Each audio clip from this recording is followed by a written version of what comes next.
GIC प्रवक्ता की तैयारी करने वाले सभी लोगों को मेरा नमः संस्कृत। देखिए, हम संस्कृत विषय से वैसे तैयारी कर रहे हैं, जीआईसी का उसी से रिलेटिव वीडियो अपलोड करते हैं।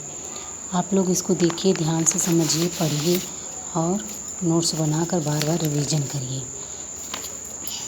देखिए, ये हमारा सिलेबस था जीआईसी का। इसमें हम हिस्टोरी ऑफ इंडिया, प्राचीन भारत का इतिहास पढ़ रहे थे, जिसमें हम पाषाण काल को हम पढ़े हुए थे। ये देखिए, इसको देख लीजिए। इसी तरीके से पुराने वाले वीडियो में देखिएगा, हम उसमें इसको पढ़े हुए हैं और इसमें से कहा क्वेश्चन संभवतः आ ही सकते हैं।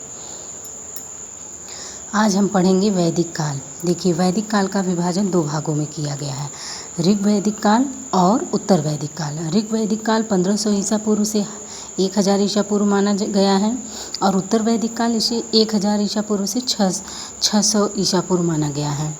मैक्स मूलर ने आर्यों का मूल निवास स्थान मध्य एशिया को माना है। भारत में आर्य सर्वप्रथम सप्त सिंधु क्षेत्र में बसे। यह क्षेत्र आधुनिक पंजाब तथा उसके आसपास का क्षेत्र था। अब देखिए, वैदिक काल 2 भागों में विभाजित है, ऋग वैदिक, उत्तर वैदिक। तो सबसे पहले हम ऋग वैदिक काल के बारे में पढ़ेंगे। ऋग वैदिक काल देखिए, ऋग वैदिक काल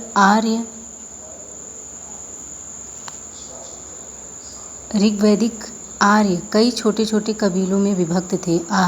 ऋग्वैदिक साहित्य में कबीले को जन कहा जाता था। क्या कहा जाता था? जन। हो सकता है प्रश्न ये पूछते, जन। ऋग्वैदिक काल में कबीलों को क्या कहा जाता था? तो जन कहा जाता था। कबीले के सरदार को राजन कहा जाता था। शाराक होते थे। सबसे छोटी राजनीतिक इकाई कुल या परिवार थी। कई कुल मिलकर ग्राम बनते थे, जिसका प्रधान ग्रामीण होता था। कई ग्राम मिलकर विश होता था, जिसका प्रधान विशपति होता था, तथा कई विश मिलकर जन होता था, जिसका प्रधान राजा होता था। इस तरीके से मिलकर एक गांव बनता था। गांव में इस तरीके से लोग मिलकर रहते थे। अब ऋग्वेद में जन का 275 बार तथा विश का 170 बार उल्लेख हुआ है। सभा समिति एवं विदग्ध राजनीतिक संस्थाएं थीं। परिवार पितृसत्तात्मक था। अच्छा, इसमें देखिए, ऋग्वैदिक काल में परिवार पितृसत्तात्मक था, मातृसत्तात्मक नहीं था। समाज में वर्ण व्यवस्था कर्म पर आधारित थी। ऋग्वेद के 10वें मंडल में के पुरुष सूक्त में 4 वर्णों ब्राह्मण, क्षत्रिय, वैश्य, शूद्र का उल्लेख है। सोम आर्यों का मुख्य पेय तथा यव को जव मुख्य खाद्य पदार्थ था। और समाज में स्त्रियों की स्थिति अच्छी थी। इस समय समाज में विधवा विवाह, नियोग प्रथा तथा पुनर्विवाह का प्रचलन था, लेकिन पर्दा प्रथा, बाल विवाह तथा सती प्रथा प्रचलित नहीं था। ऋग वैदिक काल की नदियाँ देखिए, ये भी इम्पोर्टेंट है। देखिए, प्राचीन काल, आधुनिक काल एवं क्रम, इस तरीके से चार्ट बनाकर आप लोग शॉर्ट स्क्रीन लेकर लिख सकते हैं। प्राचीन नाम कुंभु और आधुनिक नाम कुर्मम। और देखिए,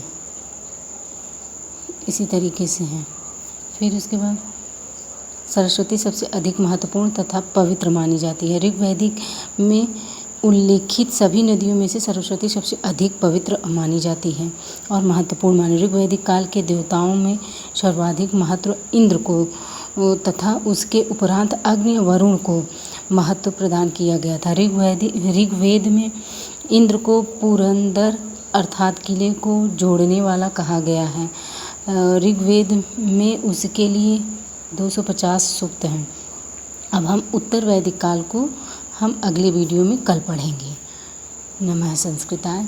ये देखिए, ये वैसे संस्कृत में भी काम आएगा। और जीआईसी जो 40 नंबर का क्वेश्चन है, एक टॉपिक जो भारत का प्राचीन इतिहास, उससे रिलेटिव प्रश्न जो आएंगे उससे संबंधित यह वीडियो है। देखिए कितने वीडियो बन सकते हैं इतना पढ़ने पर। एक आध दो क्वेश्चन नहीं, 4-5 क्वेश्चन जो आएंगे प्राचीन भारतीय इतिहास से, सब आपके फंस जाएंगे। नमस्कार।